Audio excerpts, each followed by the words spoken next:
Faye saisit le Conseil constitutionnel. S'agit-il d'une simple procédure ou d'un tournant politique majeur pour le Sénégal? Que va décider la plus haute juridiction du pays? Dans cette vidéo, nous vous expliquons les faits, les enjeux et les conséquences possibles. Restez jusqu'à la fin.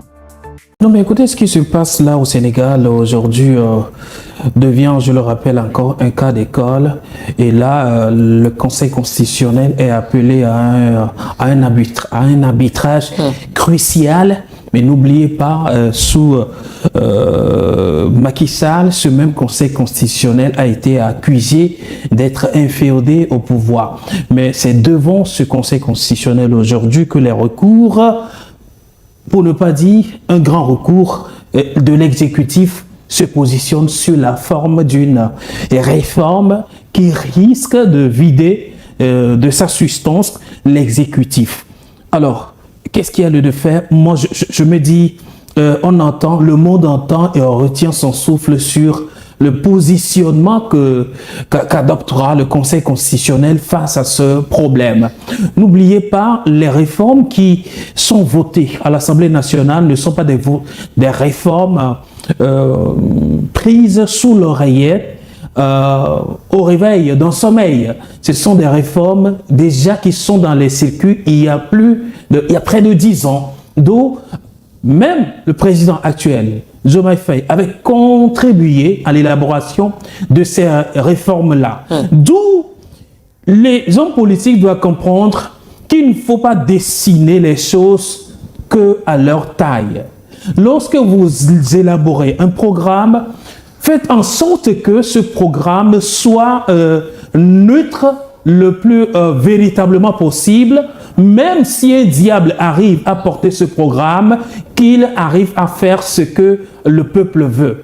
Malheureusement, des fois, on essaie de tailler les moules en fonction de qui on est. Hier, on avait pensé que le président avait trop de pouvoir et on a élaboré selon la révolution qu'on essayait de cimenter à travers PASTEF depuis 10 ans. On a essayé quelque chose, on a élaboré ce projet. Mais aujourd'hui, on a peur encore de se mettre ce même manteau et on l'accuse d'un fond ou alors d'une forme, du simple fait que ça risque de nous dénuder, malheureusement.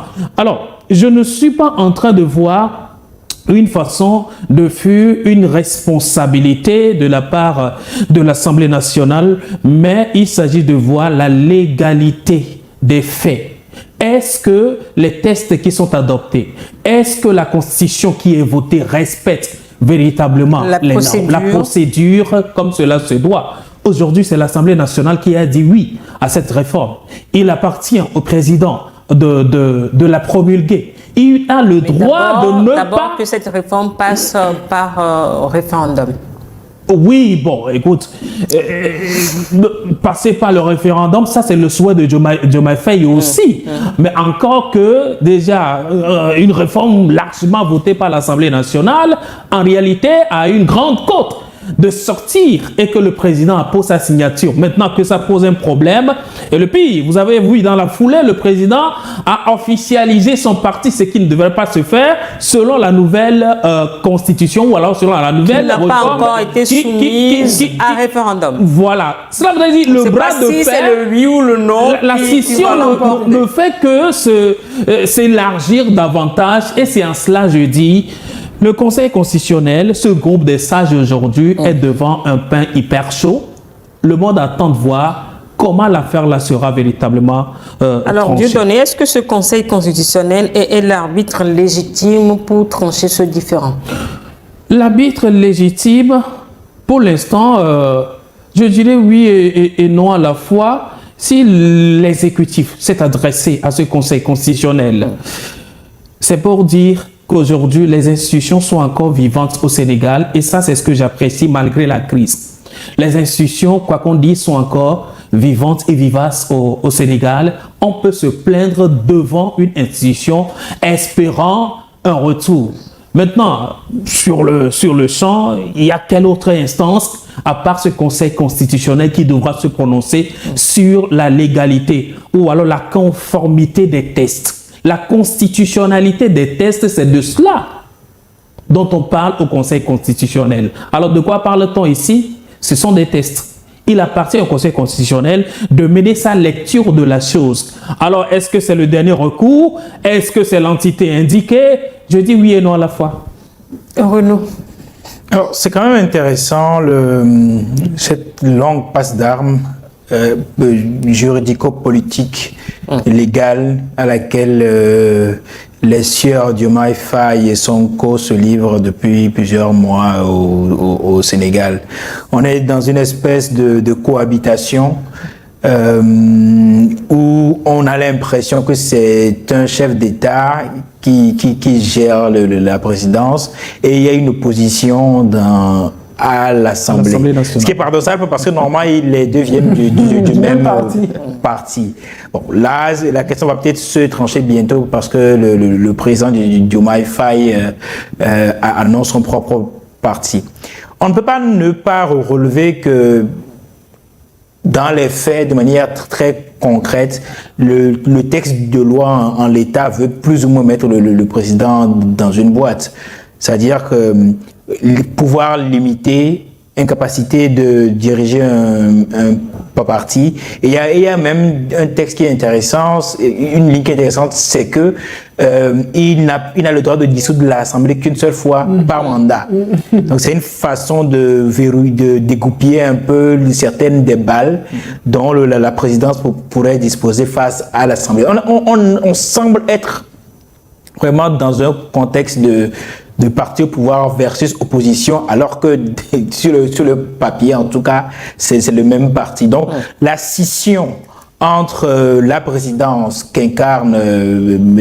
Diomaye Faye et l'Assemblée, c'est-à-dire le PASTEF de M. Sonko, semble de plus en plus consommé. Dans certains conflits qui opposent le président de la République actuel, au président de l'Assemblée nationale. Ou plutôt devrait-on dire, qui oppose celui qui occupe le fauteuil présidentiel à celui qui occupe le fauteuil de l'Assemblée nationale. Une question d'institution. Ce ne sont pas les institutions nécessairement qui sont en conflit.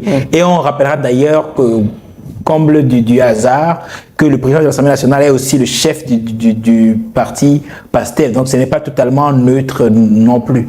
Donc quoi qu'on dise, il y a ce mélange-là. Renaud, si le président de la République n'avait pas annoncé la création de son parti politique, est-ce qu'il aurait eu ce courage dont parle Firmin pour demander au Conseil constitutionnel de se prononcer donc sur ce vice de procédure? Mais la procédure était dans les tuyaux avant qu'il de se prononcer, qu'il annonce son parti. Il y a quelques semaines, on était sur le fait que l'Assemblée votait cette loi. Ce n'est qu'après que le président ait effectivement décidé deux choses. Un, passage au référendum. Et de créer son parti. Donc il y a une logique et probablement, c'est aussi ils voyaient le coup venir, l'un et l'autre voyaient le coup venir, la volonté de l'un de créer son propre parti et de s'affranchir du PASTEF et la volonté de l'autre de l'en empêcher.